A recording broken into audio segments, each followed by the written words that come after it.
Rupi Kaur. Kaur. Rupi Kaur. Yeah, but how am I going to do that in a British accent? Kaur. What? Kaur. I don't know what to do with this name. Hello world, welcome back to another video. I'm here today to bring you my January wrap-up, aka all the books that I read in January. I just hit myself in the teeth with my cup of tea because I am a talented adult. So the first book I finished in January is Birds of America by Lorrie. This book was recommended to me by one of my co-workers because she knows that I like short stories, so she's been bugging me to read this for pretty much, I don't know, a year. It has a 4.12 rating on Goodreads, or it did the last time I checked, which is actually pretty high. Unfortunately, I didn't like it very much. Almost all of the stories are about women who are unhappy with their current situation, and also all of the characters are a bit odd. They're all, I don't know, they're just a bit weird. I really struggled with this book. I started it in December, but I just couldn't finish it, and by the time I realized that I really kind of hated it, I was already too far in. I felt to DNF it, so I was like, it's a matter of pride now, I'm gonna finish it, and I did. I'm kind of glad I stuck around because the two stories that I did like were at the end, so that redeemed it a little bit, but definitely not enough to make me like this book. I really believe that there is such a thing as a right time or right mindset to read a certain book, and I think that maybe for me this was just not the right time. Some of the writing was really good. I really found myself appreciating certain sentences, but the characters were really flat to me. Anyway, I ended up rating it 2 stars, and I'm really glad I got it over with. The next book I read is Milk and Honey by Rupi. Kaur? I don't know. I tried to look it up just now, but I still don't know. This is a poetry collection that has become really popular in quite a short time, and I felt like maybe I should give it a go. I don't read poetry. I was forced pretty much to read a lot of poetry when I was in university, and that was all kind of, I mean, some of it was great, but some of it was also really old and stuffy and classic, and that kind of ruined it for me a little bit. But I've always felt like I should maybe get back into poetry and start reading stuff that I actually like instead of stuff that people tell me to read because it's like important or whatever. Anyway, this is really modern, it's very accessible.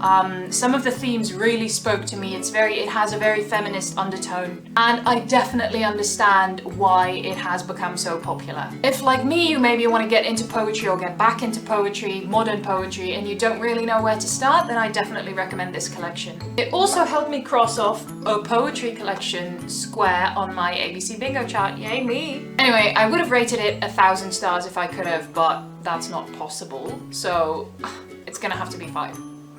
Sorry. I then read If I Stay by Gayle If I Stay by Gayle Forman. I read this for my YA book club. This is a contemporary YA about a girl who is in a car accident where she loses her family, and she has this sort of outer body experience where she sees everything that happens to her, and she witnesses everything that happens to her and her family members. Mostly it's about her choice, which is also hinted at in the title, whether she wants to move on and potentially be reunited with her family in some sort of afterlife, or whether she wants to stay, return to her boyfriend, but will have to cope with the loss of her family and her entire life being turned upside down. This is one of those YA books that I've seen around a lot. Like, the title is very familiar because it's just one of those like big ones. I wasn't familiar with the story at all before I picked it up, and I quite enjoyed it. Like, I don't think it's a book that I would have necessarily picked up if it hadn't been for the YA book club. But it was a fine read. It has also been turned into a film, and I'm still debating whether I want to see that or not. If you've seen the film adaptation, let me know if you think I should watch it. Finally, in January, I read Behind Her Eyes by Sarah Pinborough. This is an ARC edition, which is why it's kind of crappy. The book is already out, I believe. This is a thriller or like a mystery or crime. I never know what exactly to call the genre. There are some supernatural elements as well, but they are gradually incorporated into the story. It's about this woman who almost has a one-night stand with a man who then turns out to be her boss.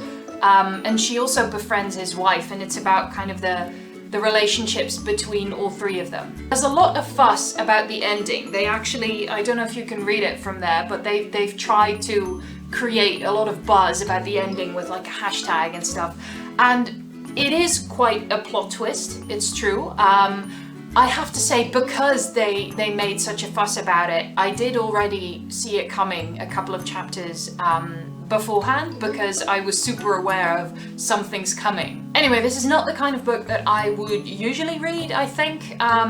It's just because I read The Death House by Sarah Pinborough and enjoyed it a lot, that when I saw this arc with her name on it, I was like, I'm gonna give this a try. I'm happy that I did, because I think it's quite a good book. I think it's a solid story. I do think that the whole part before you actually know what's happening is a bit too long. It could have been a bit more concise. So these are all the books that I read in January. It's not a lot, for me anyway. I mean, no judgment on however many books people read in a month, but it's because Birds of America took me so long to finish, because I just wasn't feeling it, that I wasted like half a month on that.